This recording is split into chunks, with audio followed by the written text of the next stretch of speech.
Hi, everybody, and welcome to 90 Seconds or Less TV. I'm joined with fashion designer Ashana. Hello, hello. Why don't you tell us a little bit about yourself?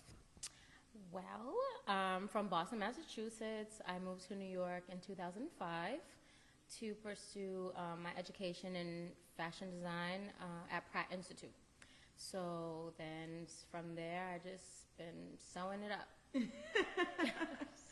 Making moves, sewing it up, and you're still here in New York City, right? Yes, Cool, cool, cool. So, what started your passion for fashion, for lack of a better word? I know that sounds so cliche right now, but what got you initially started in wanting to design clothes? Actually, I've been making clothes since I was a little girl. Okay. Actually, both of my grandmothers have always made clothes. My maternal grandmother was a artist as well. Okay. So I actually paint also, and just from being with them and making clothes, and I actually did some programs at Mass College of Art, a fashion program, and also at the Newberry College of Fashion school on Newberry Street in Boston. I did a program there, and I just knew it was for me, and I had to move to New York and really pursue this and do what I love.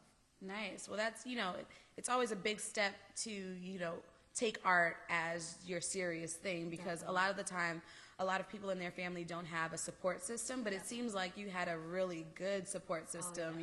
They were actually the ones that got this passion started for you in the first place. My mother is constantly like, when are you sending me this? When are you sending me that? I need to put your artwork up. We need to do an art show. We need to have a fashion show. She's on it. Like, my family is so supportive, and I'm so thankful for them and my friends. Like, constantly shouting me out everywhere, just Right. trying to build up my clientele. And word of mouth is the best advertisement ever. And I definitely have some great advertisers. So It really is. And, I was looking through some of your work on Instagram and I was like, oh, I may need to get a birthday dress made or something definitely would because love to do that. it's definitely some amazing work that you have on there. I really appreciate it. Yeah, definitely. Got to give good compliments when compliments are due. But what motivates you to continue on in being a fashion designer? Because I know, with all of the social media out there, it's like everybody feels like they can just be whatever they want to be, which is true. And I'm not doubting that anybody can be whatever they want to be. But, there's a lot of people out there that are just doing it for the likes or for the potential fame, but that they don't really have a real passion for it. Right. Well, definitely, I kind of had a conversation with myself, and I noticed that a lot of young designers coming up are doing a lot of like really urban stuff, loud clothing, really hoochie mama kind of attire, just focused on club wear and things Right. of that nature. And I don't want to fall into that bracket because even though I can do that, I can make whatever you want. But in the same token, I want to be known for quality clothing, timeless pieces, high fashion, Right. and when a woman walks into the room, or a man walks into the room with my clothing on, they they just glow. Right. They're the life of the party, and people want to know what they have on, and not because it looks whorish, but because It's good work. just good work, and it fits them perfectly. So Yeah, and I got to see one of your pieces on somebody, and I was just like, you know what? That is a bad piece. And at the time, I didn't know who made it. Yeah. I thought she went somewhere like to some exclusive, Right. famous boutique somewhere. And here I am interviewing the girl that made this piece of work, and I'm Yeah. like, damn. Yeah, I definitely love what I do, and I definitely just want to be noticed for the quality work that I do. Because a lot of people, they're like urban couture. You don't even know Right. what couture is, because couture is handwork, beading, fabric manipulation, embellishments. When you look at pieces in the fashion shows overseas, you're not seeing no cookie cutter fashion. You're Right. seeing high end quality fabrics, and you can't just be putting something together with polyester. I'm like, that's couture. No, Right. it's not. No. It's not it. No, it's not. You better get some silk up in there. But yeah, I definitely love what I do. Good. Well, who are some of your inspirations, like, that you look up to? I definitely would have to say Charles James. Okay. His work is incredible. His gowns. Who else? So many. Chanel. There's a lot of designers up and coming in Boston that I admire so much, and designers in New York that I'm just following, and I'm just like, wow, their work is amazing. Some of my classmates that I actually went to Pratt Institute with, they have lines out, and there's one friend, John Renault, he's living in Germany now, and he is just tearing it up. Like, Really? he is doing some beautiful pieces, and I knew he was going to be a star. Like, I have a belt from him that he made me, and it's just crazy. Crazy. I just love when people think outside the box and really try to do things to fabric that you didn't think were possible.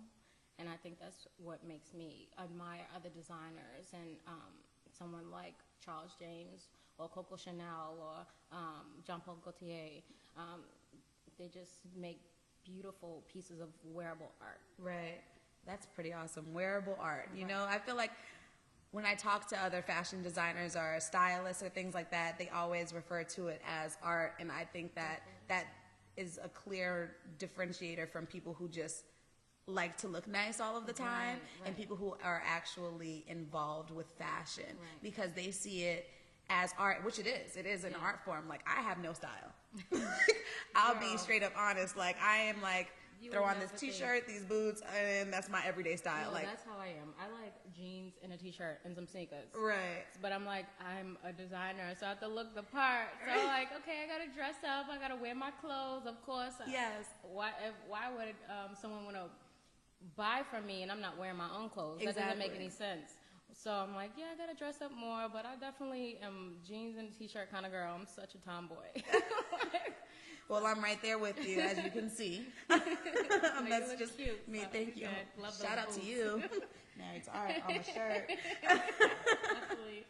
But what do you, in the end of this all, what do you want your artwork to say to people, or what's your goal with your Married to Art label and everything? What do you see coming from this? Well, definitely Married to Art was started because I just can't breathe. I can't live without art. Like, art is everything that makes me happy, makes me who I am, and that's why I titled my business that. Like, I would be nothing without art.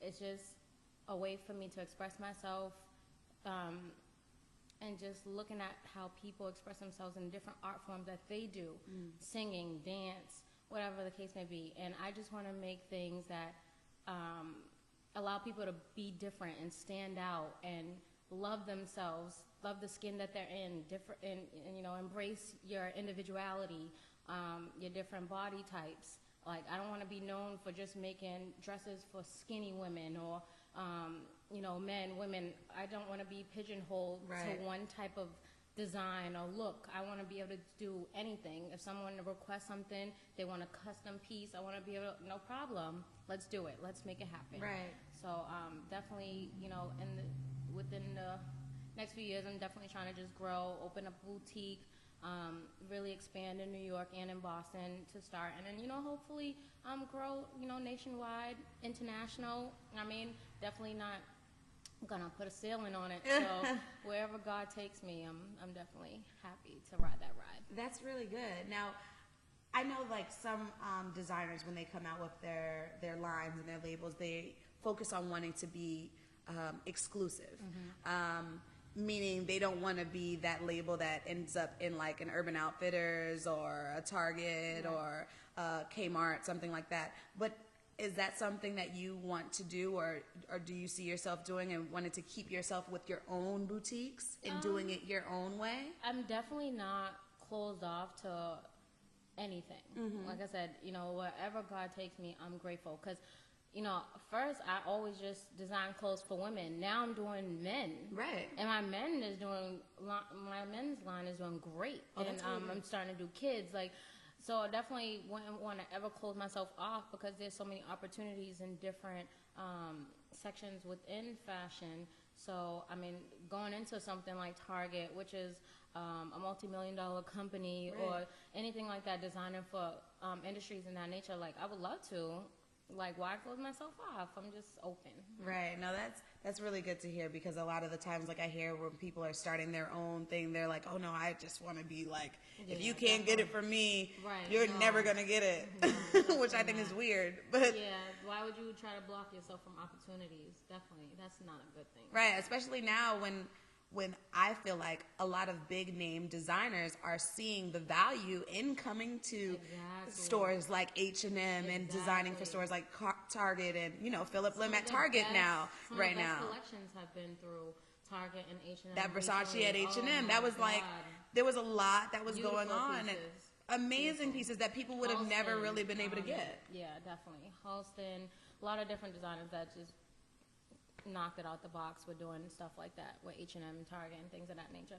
Even I know Kim Kardashian and all her sisters, they're doing something with Kmart or yeah. Sears. It's one of the other. I think it's actually Sears. been doing really well. I've been following to see how it does, and it's been doing really good. So. Yeah, because I mean, it's like they have their stores. You could go to the Dash store and Right. you can get their exclusive pieces there. But now Now you they can have get collection them exactly there and too, at and affordable prices. right. And So- what's Sofia Vergara now has she had her Kmart line. And Right, that's right. been going very good for her, and she wears all her Kmart pieces on her show, Exactly. Modern Family. Yes. And it's like when you see it on her, you're like, you know what? This Right, stuff I is- can go get this. This Right. is accessible for me. And it's not like she, you know, is making cheap stuff for Right. that store. That's what I Exactly. am appreciating about all That of it's the still artists that are quality. doing it. Mhm. Right. Yes. Beyonce, H&M. Still quality stuff, Definitely. but it was just, you know, at a price that people could afford. It was Yeah. really good to see all of that going. So, Yeah, I definitely agree with you. Definitely agree. yes. Well, I thank you for joining me Thank here you for having me. on my big comfy couch yes, today. it's very comfortable. About to kick on my feet. Right? Well, can you tell the people where to find you at? You definitely can find me online at www.married2art.com. Again, that's married2art.com. I'm on Instagram, Twitter at married2art, and just hit me up. Yes. Thank you again for joining me.